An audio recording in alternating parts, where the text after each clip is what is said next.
This is the Bob Cordaro Show on TV. They fought for us, now he'll fight for you. The pursuit of justice and liberty. It's the Bob Cordaro Show on TV.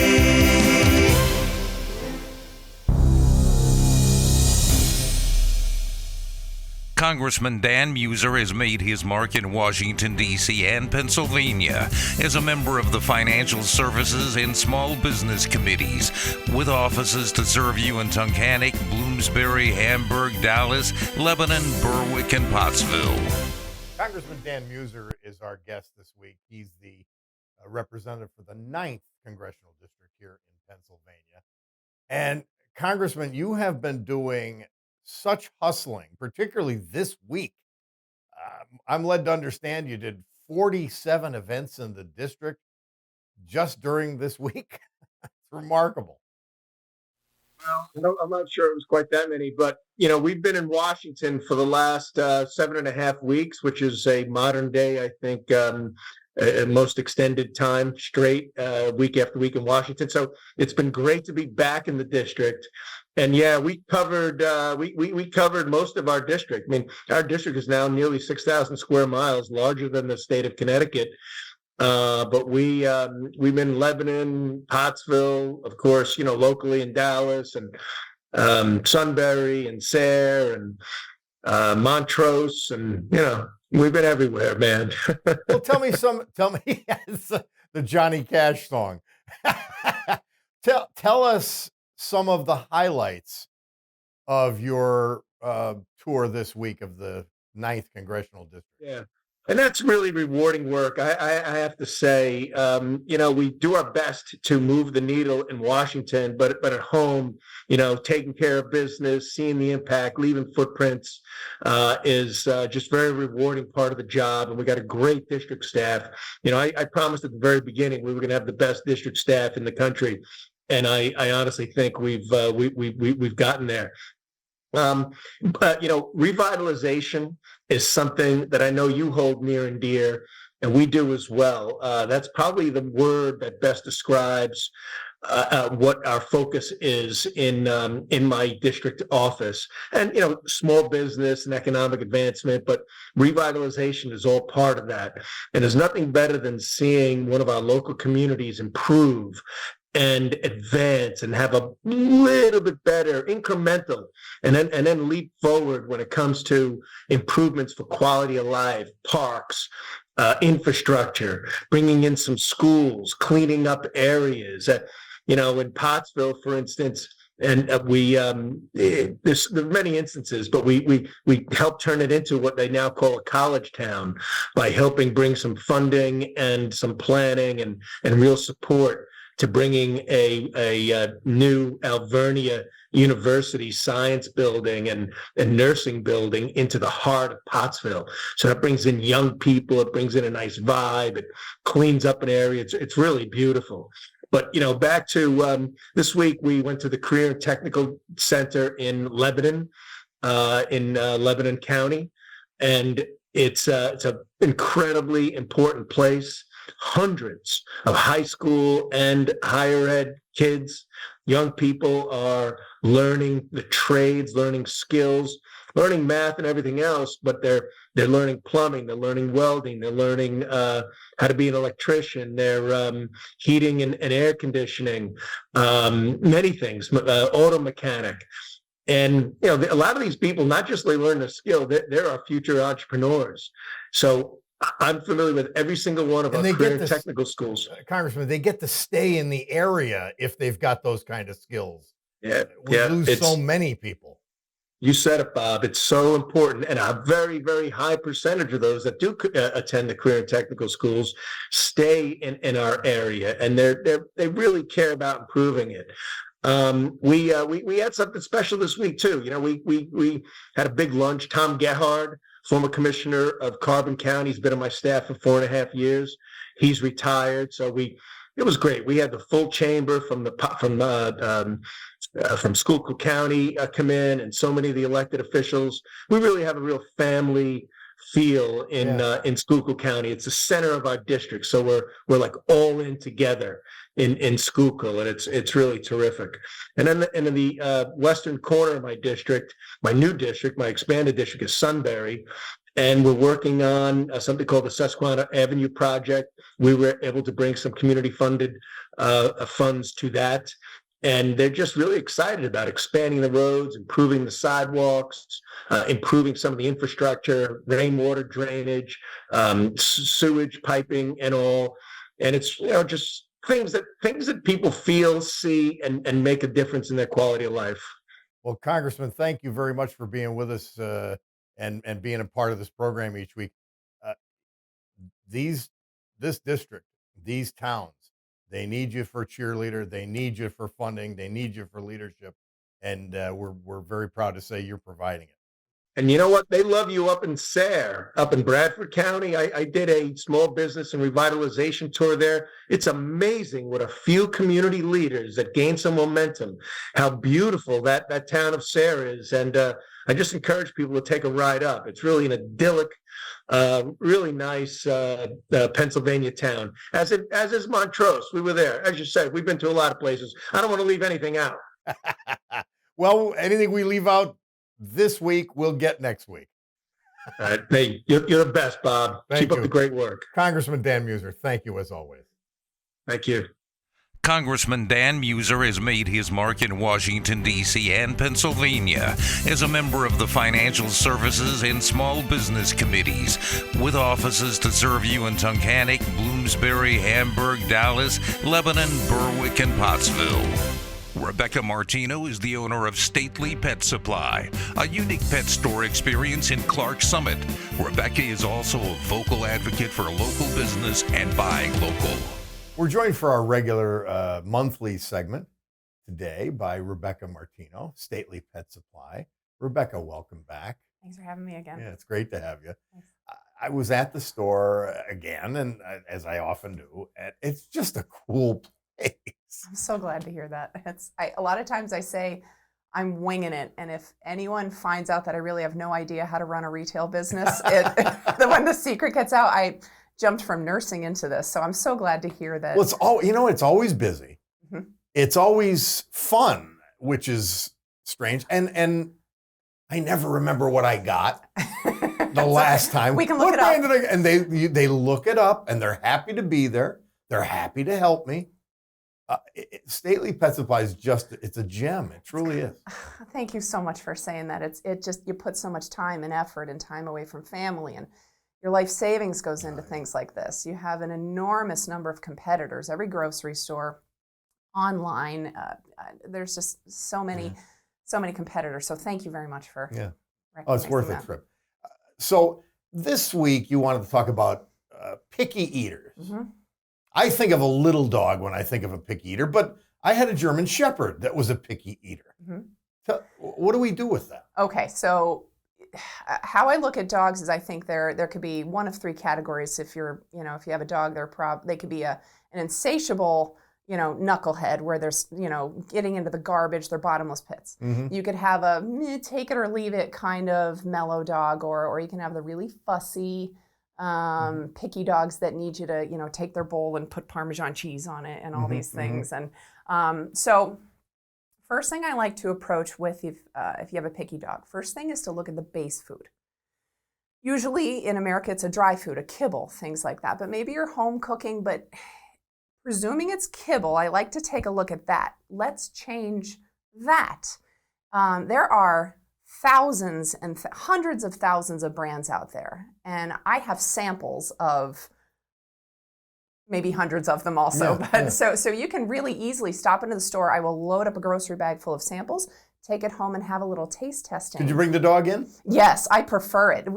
I'll admit that we remember the dog's face and name sometimes. We'll remember the person's face, but the dog's name usually sticks. So we like it. It's an easiest way to build a relationship. And then sometimes you can sample things right in the store. So changing the base food is a lot of times a very easy way to start. I start you with samples. Let's say the sample goes over great. Come in, you get a small bag of food, and then the dog said, nah, I changed my mind. don't worry about it. Bring it back. Mhm. We swap it out. We donate it. We're credited for what you've brought back. It's very easy. Play around with it. And the base food really can be the trick. So you don't have to end up buying 2 and 3 products, canned food and freeze-dried food and baby food, I've heard, even in some instances. Change the base. Because I say it's a lot of times it's like, not to alienate my Italian customers, but I can't stand tripe. I don't care what sauce you put on it. If there's tripe in it, I'm not going to eat it. So a lot of times dogs are like that. It doesn't matter how you dress it up.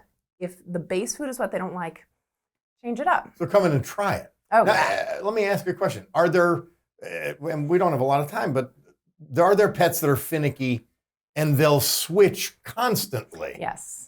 Yeah, so we have a lot of customers that'll buy 2 or 3 bags, and they'll do this one Tuesday, this one Wednesday, this one Thursday. But when it comes to small dogs, I want to point out that it can be, they're deceptively tricky or picky, when really the fact that they're little, their stomach is the surface area of a quarter sometimes. So one treat or one dental chew, and their tank is 3/4 full, and you've removed the sensation of hunger. Mhm. So you go to put food down, and they're like, no thanks, I don't want any. So I have just tons and tons of tricks, toppers, and different patterns that you can put in place for your dog to have eating time much more controlled, and then you can move on. You don't have to worry about it. But so if your dog's picky, Mm-hmm. come to Stately Pet Supply. You guys will help them out. Mm-hmm. They could take things away or they could bring the dog in. And if I could say one other Yeah. thing, you have such a huge audience that if I am not within a convenient driving radius to you, give me a call, message me, email me, and I could be happy in lieu of a face-to-face conversation. We can do phone or email, and I can find other retailers like myself that are in your area.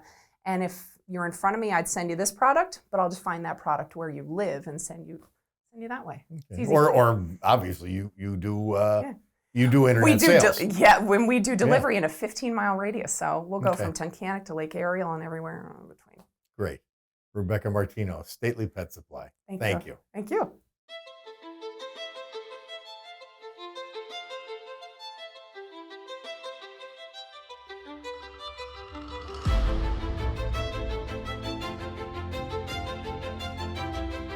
Road Scholar Transport, a higher standard. Well, our power player of the week this week is Mark Dennebaum. And a lot of people know who he is, but I'll tell you, he's the guy who produces the show, sets up the cameras, runs them, edits, all those kinds of things. And I thought, we did myself and we did Brian Franson as power players. Let's have the guy behind the camera come in front of the camera and talk to us about how all this gets done and what else he does. Mark Dennebaum, welcome. Bob, thanks for getting me across the wall. So, and I noticed, you can't run this show, so don't be nervous. Yeah, I'm terrified. First of all, you got into media production. Yep. How did that happen? How did you find that route? So the crazy story of it all is that my family owned a steel erection business. Yeah. And my grandfather was a professional engineer. And when I grew up, my dad wasn't home a lot, and because he was always working. Yeah. There was they had anywhere to 50 employees, and his whole philosophy was like, if I miss a day of work, these people could possibly not bring home their food to their kids. Yeah. So I ended up getting really interested in architecture, and one of my favorite buildings, believe it or not, is the Luzerne County Courthouse at night. Oh, it's gorgeous. I just Yes. love the way it looks. Yeah. So I was really interested in architecture, took some architecture classes, but then I got really interested in film. And I always looked at it as like the beauty of architecture, and I love music. So I was like putting sound and the beauty of something together. Film is a natural So thing. this is a sort of a during college type thing, or So I was one of the foolish people or smart people that took 4 years off after high school. okay. And finally decided in 2000, I graduated in 98, in 2004, decided to I got to get out of Scranton. And I went down to Orlando, Florida, and got my bachelor's degree in film and video production in 18 months. And then I moved to LA. And that's where things got strange. Tell us how strange. So you can't dangle something. No. without So following it up. So it's really strange. Like you grow up in a town like this, and it's a blue collar sort of town where I always explain Scranton as a place that'll stab you in the heart and not in the back. That's how I always viewed it. And I got to LA, and within 3 days I was on the #1 show on TV at that time, and that was an NBC show called Heroes about Sure. superhero people. Sure. So I did the first season of that, and then I went over to As what? What was your So title when you or- first get in, you're a production assistant, Okay. right? So you're not, they're never going to be like, hey, welcome to Hollywood. You can now direct all these episodes. Yeah. So I came in as a production assistant, and the crazy thing about being a production assistant is that, you get to see everything. Sure. You get to go to set, you get to talk to producers, you get to talk to the talent, you know how the show is run, and it's really like a business. That's what I think that a lot of people don't understand. The art of it is minute compared to the business of it. Mm-hmm. So it's an industry of employees and hardworking, like blue collar people. So the way they differentiate, and I don't know if I'm explaining things out of turn, you might know all this stuff, but there's above the line and below the line. Mm-hmm. Below the line, to use a loose term, would be like the grunts, Mhm. right? The people who make it happen. And then above the line would be like the actors, the directors, the cinematographers. And those two worlds are very different from each other. Sure. Yeah. And that was a big... Well, it's almost a blue collar thing. Below the line. Well, the problem is like it's a blue collar But thing not. in a town full of vanity. Yeah. So it's very hard to be like, around here, if somebody has a criticism of somebody, they're just like, I don't care. Yeah. In LA, if you have a criticism of somebody, that could be the end of their career because they don't know how to take it. Yeah. They're very emotional people out there, a lot of them. And no one's from Los Angeles. I would say emotionally frail. Good. Having lived there. Yeah, not good necessarily way. emotional. Yep. And then I was fortunate to work Heroes, and then I worked on Scrubs. I worked on... Another great show. Yeah, I worked on this short-lived, very expensive television show called Drive with like Nathan Fillion, Emma Stone. They only did like 6 episodes. But right next door, Lindsay Lohan was shooting her movie when she was going through all of her, whatever she went through. Mm-hmm. So I was a smoker, and when I would go out back, she would be out there. And every now and again, we would chat it up, which was very bizarre to me. And then I gradually moved my way to the TV show Sons of Anarchy. Yeah. I watched it in prison all the time. Everybody did. Yeah. Did you see me in it? It was appointment TV in prison. I'll tell you what a great show. Everybody there was awesome from the top down. It was like a family. And I mean, these are people who, like when the first season came out, no one knew what the response was going to be. Yeah. And then by season 2, it was like... And it was one of the first cable shows that was like HBO. Well, so the thing, it was, and it came out of, remember the show The Shield? Yes, it was on FX. It was, who was it, Michael Chiklis? It was like the dirty cop show. Yep. So those writers went, the executive producer was a guy named Kurt Sutter, who was married to, oh my God, what's her name? She was Peg Bundy. Oh. She was on the show. Oh my God, I forget her name. Anyways, so they were married. Gemma is her name on the show. Yeah. Kurt was a writer on there, and he ended up spending a couple months with like rebel biker gangs. And then he wrote this pilot, and FX picked it up. And it was an awesome show to work on, and it was great people. And I'll tell you what, for my last Hollywood experience in LA, yeah, that was the way to go. So what was the years? How many years were you in LA? 2005 to 2010. And so that was a good run. Yeah.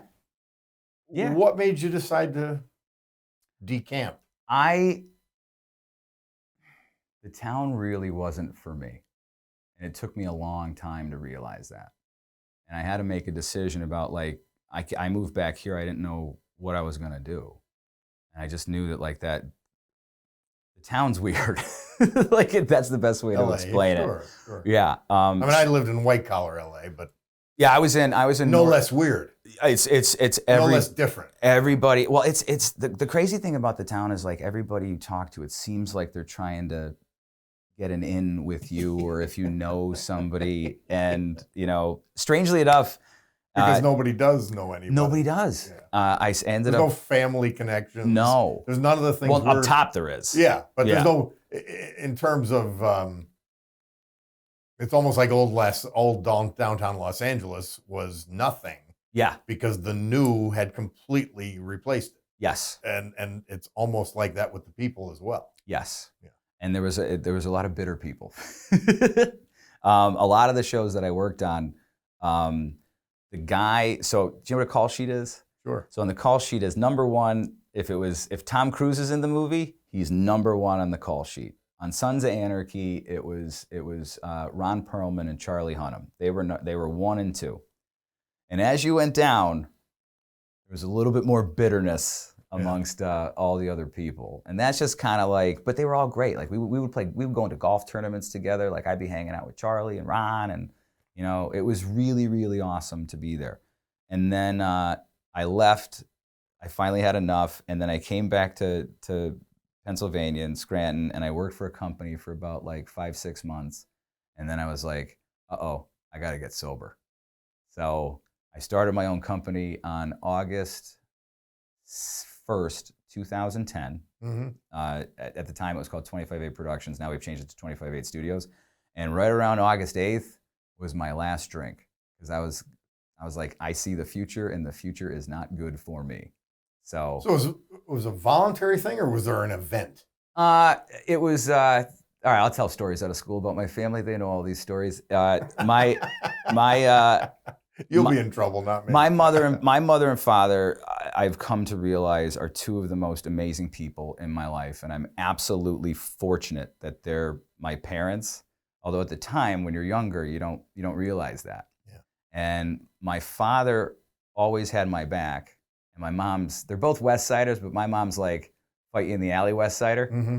And I went out one night. I drank a lot. And the next day they were like, "You're done." And my father had never had my back. Or that was the first time my father never had my back. Yeah. And within like 12 hours, I was like, it was weird. I always hung out with people in recovery, and they always said that like, you have to admit that you have a problem. Yeah. And I always thought that was BS. And then I came to them that night and I said, I have a problem and I need help. And I'll remember that moment for the rest of my life, because all those recovery people, when you're ready, they were absolutely right. Yeah. And that I haven't had a drink since. I've tasted alcohol, but I haven't swallowed alcohol in coming on 13 years next month. Wow. Yeah. That's great stuff. And then I've spent the last 10 years doing this. So that coincides. I mean, that's a couple of huge changes. Yeah, my life was every entire 5 years. lifestyle Yeah. change, and then you start your own company. Yep. Well, you've got the skills, quite obviously. Yeah. What were the first things you did? First types of projects? The first You're going from a major television series to doing our things around here. Yeah, doing like little opening titles for businesses, or just logos or anything like that. We didn't get paid for the first 9 months. So I was doing all these things, and I was trying to like be outside the box a little bit of what, like, no offense to the area, but it wasn't exactly high quality video work around here at the time. I mean, now it's just, there's a lot of really talented people around here, but at the time there wasn't. And it was basically word of mouth. Yeah. So like I'll never forget, one of the first jobs that I got was that I did a logo, an animated logo for somebody that maybe took me like 15 minutes. And they were like, "You did that logo?" And I was like, "Yeah." They're like, "We're hiring you." Yeah. And I'm like, "Really? That was nothing to me. But you found it." And I was like, "Okay." So I'm always a very critical, self-doubting person. So to have somebody like something that I did was really like, oh, maybe I can do a little bit of this. I'm not going to be Steven Spielberg, but I'm also not, hopefully I won't be Ed Wood. At least I'll be in the middle somewhere.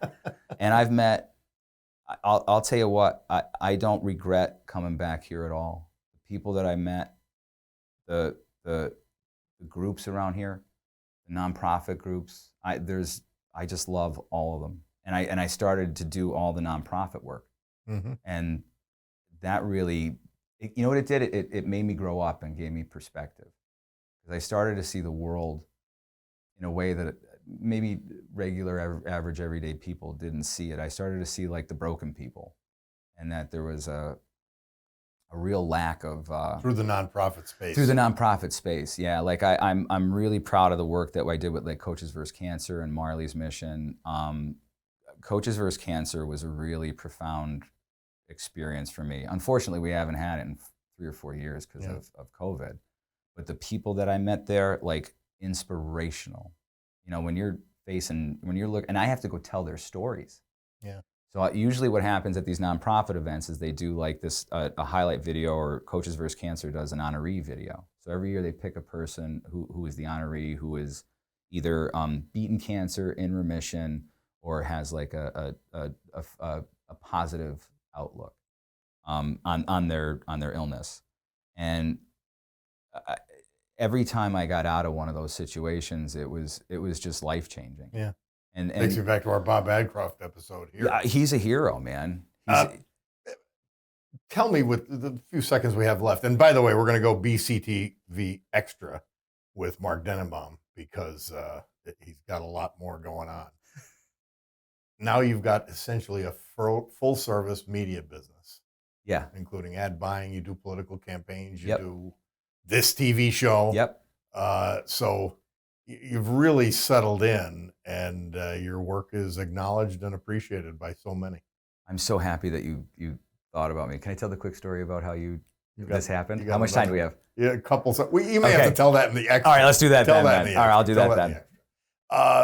Well, it's hard to help create an industry, and you did it. You're one of the pioneers here. There's no doubt about that. And all of that experience is what you bring to bear now. I appreciate that. I really do. I'm trying not to cry. Mark Dennebaum, thank you very much for being with us. We're going to do a lot more on BCTV Extra that you can catch only on YouTube, as with all our other episodes. But we're happy you were with us this week. I hope your 4th of July weekend was good, and that you're really settling into summer and enjoying yourself. If you're vacationing, make that a pleasure. But we'll be back every week on the Bob Cordaro Show on TV. We'll be back.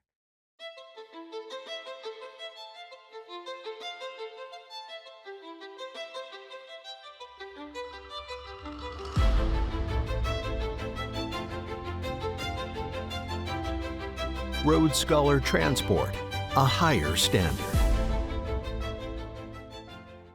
So we do this thing called BCTV Extra. It's not that original, Bob Cordaro TV Extra. And we do it on YouTube, where you're watching us now. And Mark Dennebaum is our guest, and he was on our Sunday show, and now we get to talk some more. Good. So there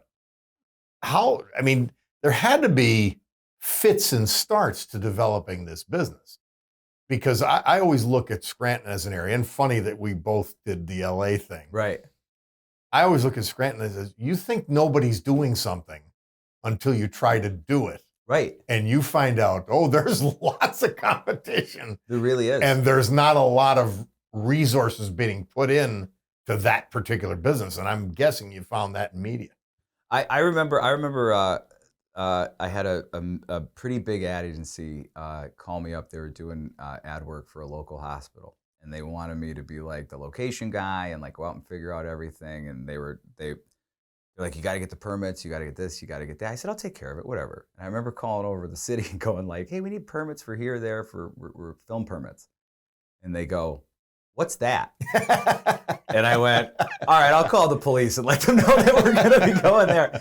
And it was at that moment I realized that like Scranton has an incredible potential. Oh yeah. To be a destination place for budget filmmaking, for television, content creators, film. It's basically equidistant between New York and Philadelphia. Mm-hmm.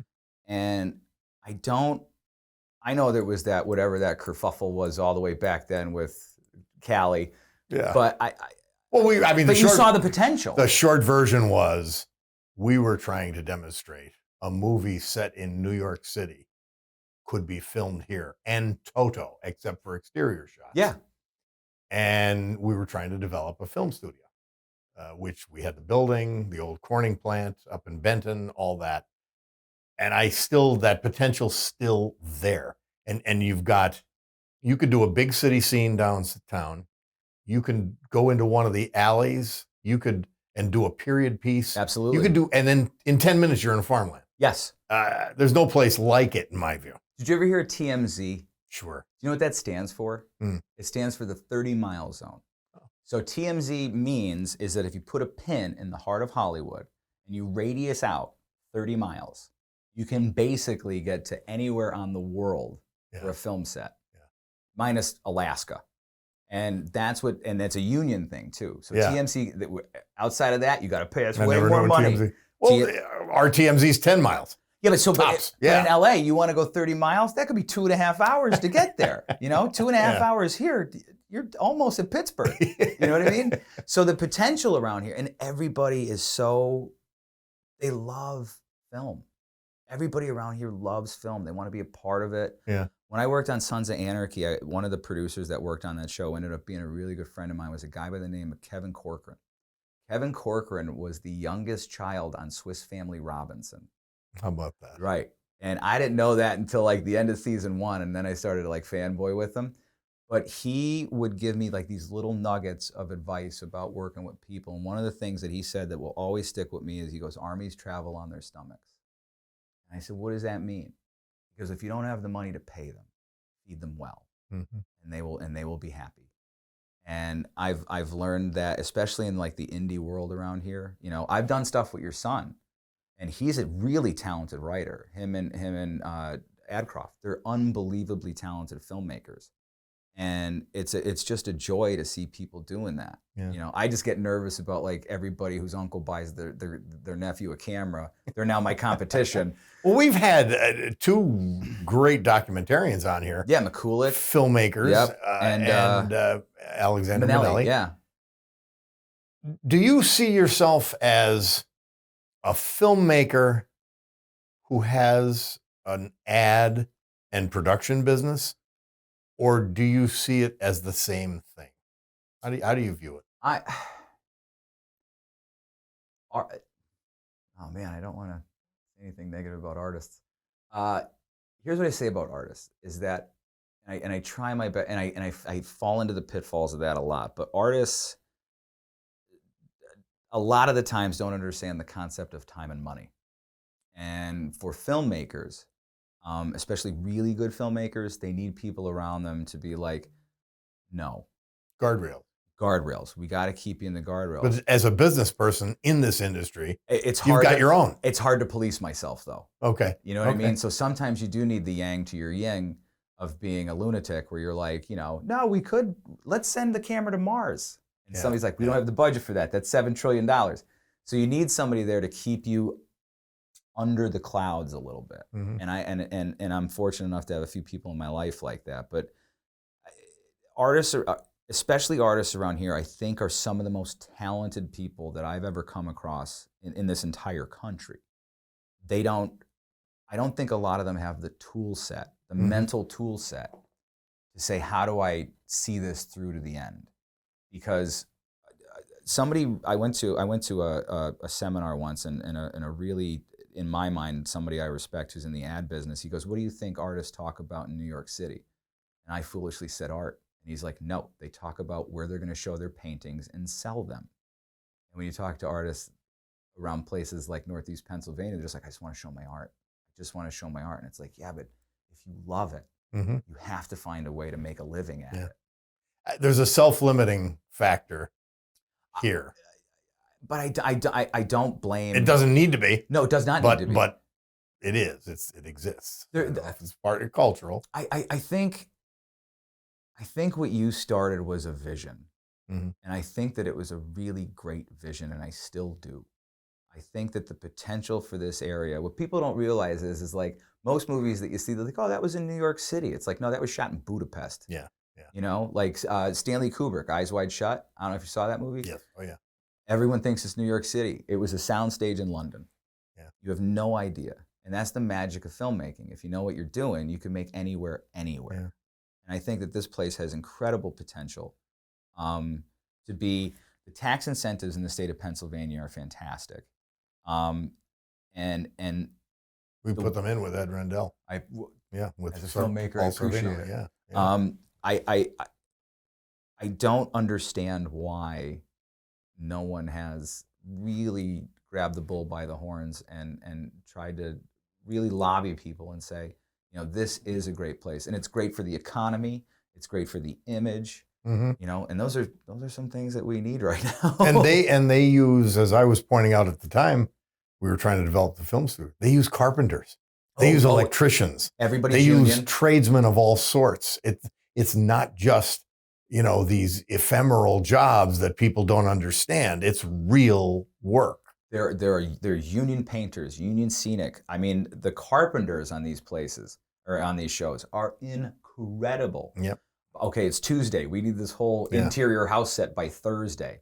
It's put together. Mm-hmm, It's painted. It's dressed. Like, it's unbelievable the talent of what and the reason these people get hired over and over again. And here's the other thing, they cost a couple bucks. Yeah. The reason why they cost a couple bucks is they have the experience of failure. They know all the mistakes that they've made or the people around them have made, and they know not to repeat them again. So when they come up against a circumstance that's very like, I've never seen this before. You got that carpenter was like, been there, done that. This is how we fix it, and we're done. Like, that's what the value of a lot of these really talented film people are, is that they the mistakes, not how well they do it, but they know through past failures how to succeed in the future. What do you see as the future for film, for art, for an industry that we're talking about? What do you see as the future here? I think there's a concern to me about, unfortunately, we live in this culture that has like these 30 or 6-second videos that we have to watch. I don't know if that ambulance is right here. Maybe it's going to Cooper's. It's not here for us. Yeah, it's not here for us. I get really my concern about the industry right now is its short attention span. And it seems like they're just trying to give like these quick hits of content or entertainment. Art is supposed to be thought-provoking. Art is supposed to make you think. And I don't think that that's happening a lot anymore. If you look at like 70s cinema, I'm sure you're a big fan of 70s cinema. They were really renegades. And they did a lot of taboo things, and they were very, I mean, think about The Godfather. Like, at the time, like, no one would touch that with a 10-foot pole. You want to do a movie about a criminal organization that's 3 hours long from 1930 or 20? To this day, it's revered as one of the classic films of all time. And I think it's more of a business now of early returns instead of longevity. And that's like my big concern about it. That's why I'm kind of cynical about it. Well, could it flourish here? I absolutely think it. See what I think is going to happen. What has to happen, though? Here's what I think should happen. And this is just my own point of view, is I think that you have things like Hollywood that, you know, are trying to mass appeal. I think there's nothing wrong with having regional television shows or films, you know, stuff that is good for, you know, the Pacific Northwest or the Northeast, or, you know, in little production companies that's what they do. Everybody's trying to get like this brass ring of Hollywood. And Hollywood, in my experience, is not kind to anyone. So I don't know why. It took me a long time to go like, man, that's not a group that I kind of want to be a part of. I kind of want to do my own thing and help other people who that's not their bag either. And I think that like an area around here with the level of talented filmmakers who just need an opportunity and a little bit of money to get out there and do it, I think they can make exceptional things. And the distribution channels to get out there to the people who'd want to see it are now so streamlined that you don't have to, you know, like, I love WNEP. The problem is with doing politicals, if you're doing like a local race, I'm running ads in Williamsport. You know, 80% of the audience is not my audience. Yeah. You know, Exactly. so I'm wasting money there. Mm-hmm. And I just see that like that's one of those issues that I think that like somebody should look at the Yeah, opportunity. Williamsport has their own race. Yeah, right, Yeah, right. They're not interested. Yeah, and people like your son and a bunch of like John McCulloch and Alex Minnelli, like those guys are creating stuff around here that deserves national, but also everybody around here wants to see it because they're really talented guys and they know what they're doing. You know, they understand structure, they understand the story, they understand the editing, they understand when to make the music come in and not go in, and it's all feel. There's no guidebook for it. What advice? There's one more subject after this, but to finish this subject, take your time. what advice would you give a young person who's maybe high school age? They're enthralled with film and film production. What advice would you give them to begin to pursue that kind of career? The cliched answer is pick up a camera and shoot. But not so cliched. I mean, look, if you want to be a carpenter, the first thing you got to do is pick up a hammer. Yeah. I think that there are rules. And the crazy thing about like film and television is there are all these little rules, like the 180-degree rule, the 30-degree rule, and all that does is it reinforces the idea of the rules that were made at the beginning of film so people can understand where am I and what is happening. Those are the two rules of film. Where am I, what is happening? If you break those rules, the audience doesn't know why it's confused, but they know something's not right there. So if you know the rules, and they're not a lot of them, then you can learn how to break them. Then you can learn how to be unique. And I think that's the big thing that young filmmakers could. There are cameras right now that at the time I would want to get them 10 years ago would have been $50,000, $60,000. Those cameras now are $1,500. Yeah. They're amazing. You just got to know how to do it. And I think to make us, even if the story is terrible, you just do it. Yeah. Because you will. I guess the blunt part of it, you are blunt when you want to be, Mark Dennebaum, is go for it. You have nothing to lose. Yeah. You have nothing to lose. Life is this beautiful, finite experience. And we all spend our time afraid that people will judge us or how it's going to be received. Think about poets, man. What do you think? Every poem's a home run? No. The Rolling Stones are one of the most famous bands of all time. There are songs that I know of Rolling Stones fans who are like, nah, I can't listen to that. That's a terrible song. Awful. You know, you have to be willing to make mistakes. The only way to be amazing at what you do is the more you fail. And you can't be afraid of failure because failure makes you stronger and better. I don't know if that's a good answer. I think it is. Okay, thanks. Let me ask this. You have not confined yourself to business. No. And I think maybe you touched on it a little earlier, not directly, but I think it's something that motivates you. Yeah. You've had this experience with nonprofits. You've had this experience, as many people do, because the underbelly is so close. Yeah. Here, in Northeast Pennsylvania, Central Pennsylvania, poverty, all those things. You've decided to run for school board. You won the Republican nomination just this spring. Yeah. And, that campaign's ongoing. It's uphill because you're Republican in a heavy, heavy Democrat city. Yeah. But what made you do that? What drove you to get involved and say, I want to make a difference here in education? So I was not a good student, but I was not dumb. And that's not to be egotistical. It was like, my guidance counselors would call my mother and be like, I don't get it. Like he's brilliant, but he just can't get above like a 67 on his math test. And it was because school really didn't inspire me, at the time. There were teachers that inspired me, but it was like a place that maybe I was too young. I wasn't a fan of it. As I got older, I was like, man, we all say that if we can go back, we would do it differently and we would do it right. my mother was an educator at the Scranton School District for over 22 years. My mother and I are very close, and for 22 years, we would talk about the district. We would talk about the kids. One of my my mother is the godmother to one of her students to one of her students' children who had a baby at 13, and she had nobody. My mother was there for the birth, the Lamaze classes. So our family has a deep connection with the Scranton School District.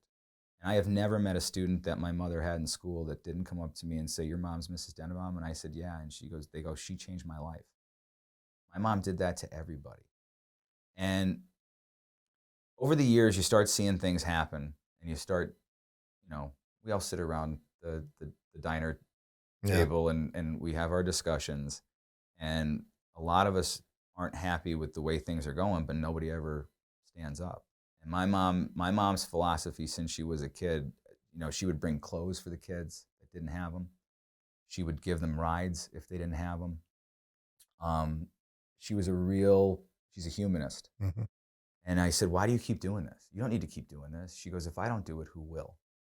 And I was waiting and waiting and waiting for people to jump into the school board race. Insofar as I waited 3 days before you had to give your petitions. And the reason that really put me over the edge was two things. The first thing is the closing of preschools.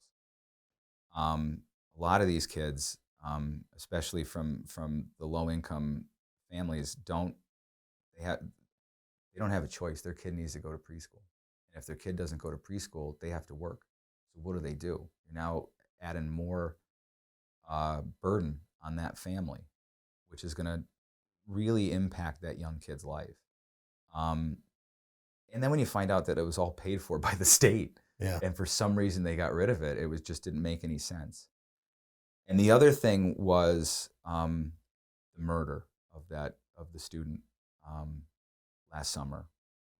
That affected me in a way that really bothered me. During COVID, I believe it was May of 2020. I remember calling somebody pretty well known in the school district, and I said, the long-term impact that what you guys are doing right now is going to have on children is going to be unfathomable. And I'm like, I implore you to talk to whoever you can to get these kids back in school. Mm-hmm. And man, I hated to be right about that. Yeah, and you were. I hated to be right about it. So I don't have any children in the district.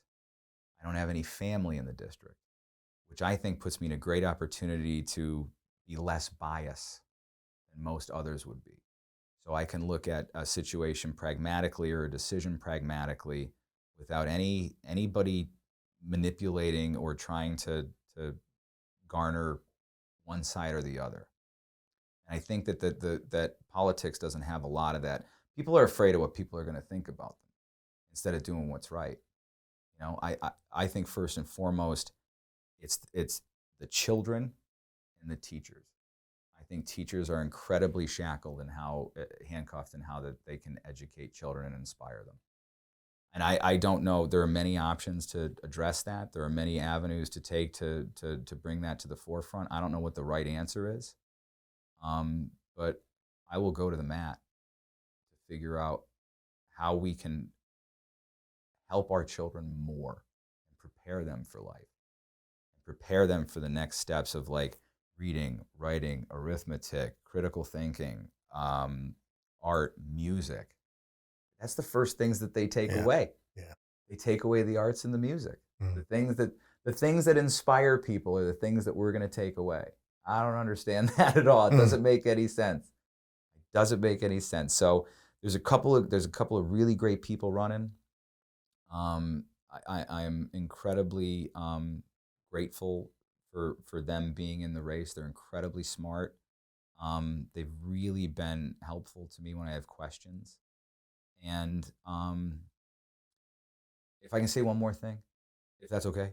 Well, it's your time. Oh, it's my time. But and you actually very artfully took up a subject and a commitment without making it political, which this show isn't. Yeah. So I appreciate that. It's important that it not be. Yeah, I think I feel like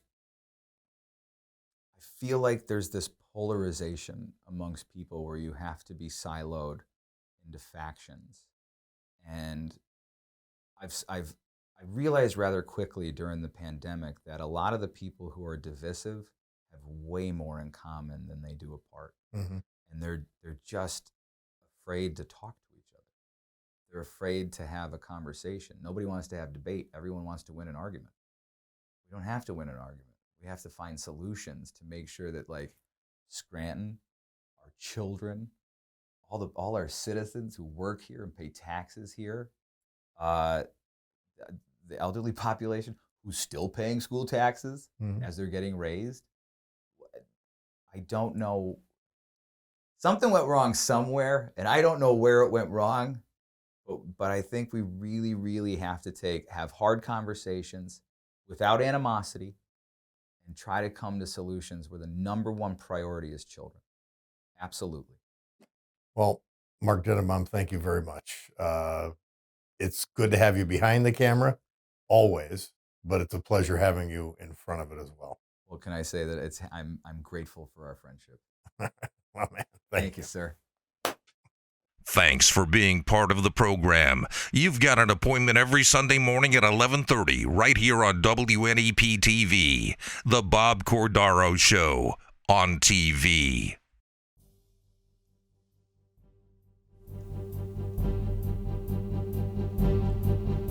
They fought for us, now he'll fight for you. The pursuit of justice